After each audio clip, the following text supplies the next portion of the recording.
show, so you film one in your bedroom and you call it Up Late Live. Hello to you wherever and whenever you are in the world. Welcome to another episode of Up Late Live. I am your host, Shane Adamczak, and joining me this week on the show in my bedroom is Mr. Dani Cabs. We're also going to have a musical performance by the very funny comedy duo Pickup, and joining me this week as my special guest co-host, the Big Thingy. Host. Dani, welcome to the show. Thank you so much for being here in my bedroom, here in Mount Lawley, Western Australia. Great to be here. Is this your first time to Perth? No, you've been here before, right? No, I did my first ever Fringe in Perth back in 2015. 2015? Yeah. Oh, we were so young. So young. And I think I met you just after that in Adelaide. We did, yeah. We met. We were doing a show called Who is Dani Cabs? That's the one? No. So who is Dani Cabs? Dani Cabs is... Oh, Jesus. It was a bit more of a storytelling autobiographical show. It was. Right now. Yeah, it was very much storytelling. I was talking about where I came from because I found it was after living many years in Brisbane, moving from Sydney, southwest suburbs of Sydney. I found I lived a very different upbringing to what a lot of people in Brisbane had. Sure. Which was very multicultural and we used to. Yeah, just have everyone from every other culture around, and there wasn't the Anglo-Saxon Australian around typically. And then I would talk about sort of what it is to be a man and stuff like that, just about me sort of finding my identity and playing with identity. And yeah, it was storytelling within the stories that play up and act really silly. And it was a really fun show, which brings me to your new show. Yeah, Poncho Orange, described as part Latin lover, part human pleasure machine, and I would add part orange. How did Poncho come about? He played a cameo in that first show where I had little commercial breaks, as you know, and the show over the year, Who is Dani Cabs, I realised that it had its limitations because I wasn't scripting it or anything. Yeah. And I also realised I didn't have this freedom to just like be an idiot, you know. And I was they're the moments I was enjoying the most. So I guess towards the end of that year, Poncho started to sort of come out in the show a bit more in the first show, and he had license to be whoever he wanted to be, and he could kind of, in an innocent way and loving way and in a fun way, he could terrorize audiences. Yeah. And that was fun, and I wanted to have fun. So the following year, I signed up to a couple of festivals and just went and started improvising Poncho on stage. You just went full Poncho? I went full Poncho. So how much of Dani Cabs is in Poncho, do you think, and how much of Poncho is in you? I think a lot. I think it's hard to move away from a character you build and not be, entwined in it, Dani Cabs is always a silly guy, likes to play, but then Poncho at times, even though he plays a lot, he comes back to, these profound poetry readings that aren't profound at all, but they do hit on a few nice things like love and self-belief and community and solidarity and that's what Dani Cabs always tries to do. He tries to make light of some bigger things that we need to sort of consider in society. Yeah. So I think we're the same person, just Poncho dresses differently and has an accent, so people allow him to do what he wants. And looks real good in tiny shorts. Good in tiny shorts. I feel comfortable saying that. We talked a little bit about family. I would continue to be part of my Fringe family. That's where we definitely met. How important do you think that sense of community is at a festival like a Fringe festival?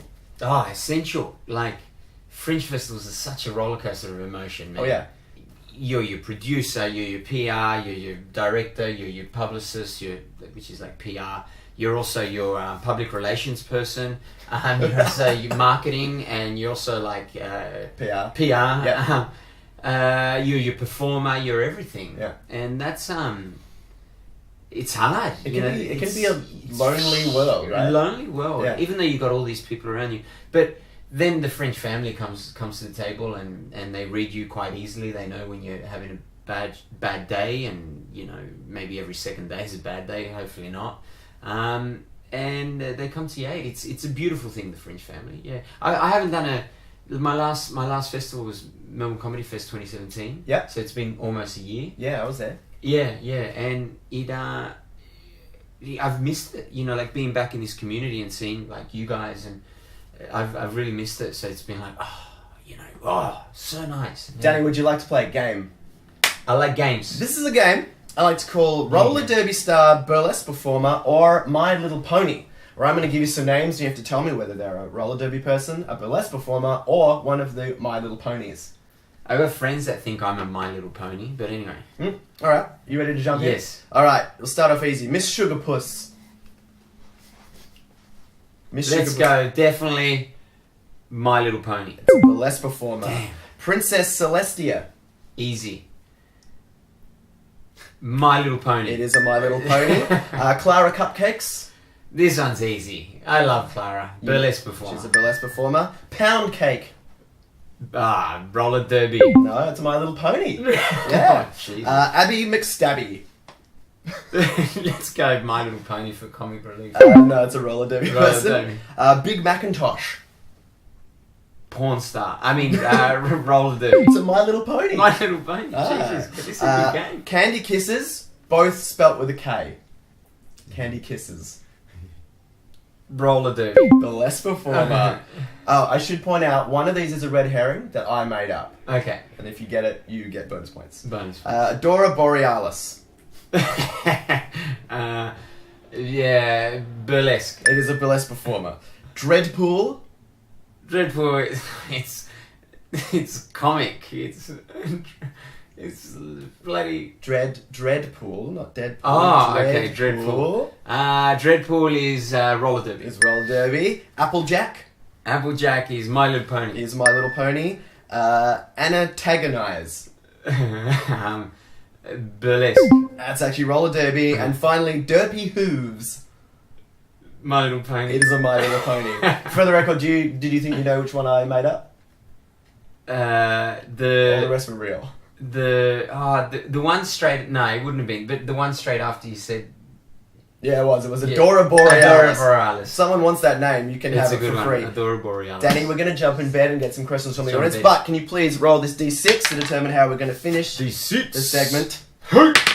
You've rolled a 5. It's time for the spare room report.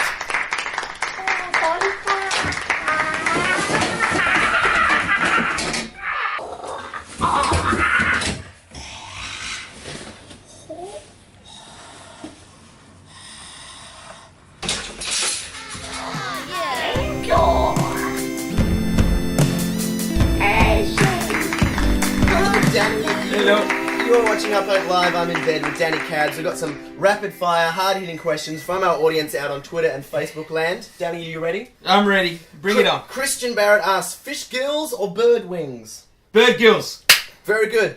Scott McCardle asks, why does Shane keep doing bad movie quotes? Because he's a good guy. I am a good guy. Ben Steamroller on Facebook asks, which D-list Star Wars character would you like to see get their own spin-off movie? Jeremiah the Clean. Yeah. He was great. Jeremiah the Clean. Jeremiah the Clean. He was great. I'm not familiar with his work, but I Yeah. love it. Christian Barrett again asks, why are the most celebrated people in the world screen stars and musicians and not Nobel Prize winners and humanitarians? Well, that's the problem with society these days. I think we've lost traction of where we're meant to go, and we need to really sort of pull in the reins and head back to sort of old days where the scholars are appreciated a lot more. Very good. Julie Roberts asks, what's the best movie to watch when you're feeling happy?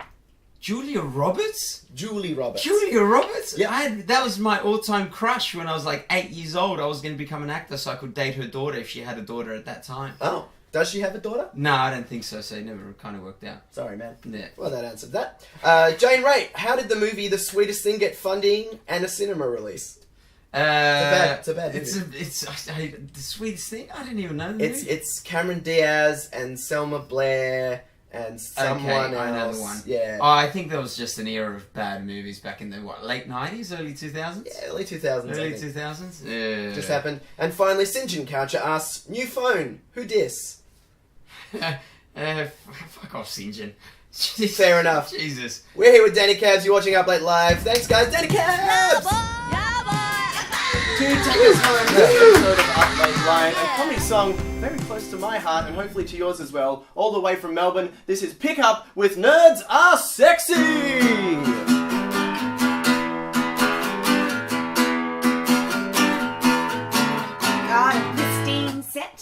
figurines of Boba Fett. You're the biggest fan in the universe. With your long lightsaber, I'll be your slave lair. But unlike Han, you never shoot first. Nerds, nerds, nerds are sexy. Your numbers are tight, you can role play all night. This dungeon's gonna get messy. Slay an army of trolls with your critical roles. Alignment, lawful sexy. Nerds, nerds, nerds are sexy. Set phases to fun, speak fluent Klingon. You're quite the cunning linguist. Broke the Prime Directive with the Borg Collective. Well, assimilate me with your kiss. Nerds, nerds, nerds are sexy because they care about little things, yeah? They memorize the little things, they investigate the little things, and, well, I've got a little thing, and, we could do a little thing, your little thing. Oh, wait, sorry, it's not little, if anything, it's above average. Please stop crying. Nerds, nerds, nerds are sexy.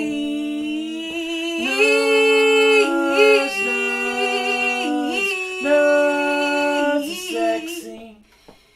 Nerds, nerds, nerds. Because nerds love unashamedly. And nerds love things exclusively. What's more exciting than passion? And if pleasing me is what you do obsessively, I can't wait to see a nerd in action.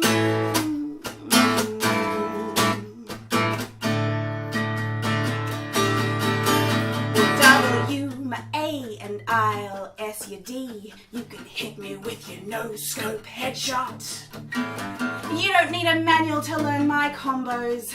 Oh no, all you have to do is press. Up, up, down, down, left, right, B, A, B, A, start, select. Up, up, down, down, forward punch, quarter roll, kick him in the face! Oh, that's not sexy. Okay. Up, up, up, up, up, little bit to the left, so close, yes, that's right, yes! Finish me!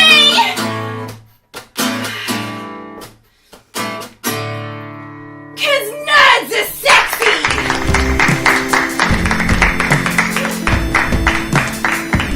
Update line.